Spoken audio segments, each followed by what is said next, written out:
عشق اولش خیلی لذت بخشه، که زیبارو رو میبینی دلت میلرزه، کیف میکنی، لبخندی میزنه، احتمالاً جاذبه‌ای برات داره. حافظ در یکی از زیباترین ابیاتش میگه که چو عاشق میشدم گفتم که بردم گوهر مقصود. میگفتم آخ جون دیگه اون چیزی که میخواستم به دست بردم. چه دانستم که این دریا چه موج خون فشان دارد. از کجا میدونستم انقدر خطرناکه؟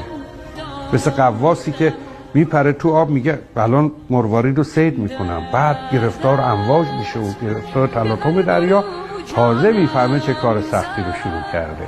هر کسی تاب و توان تحمل لحظات ویرانگر عشق رو نداره. یه کجاست شیردلی که از بلا نپرهیزد. ای بی خبر از حال بیمارم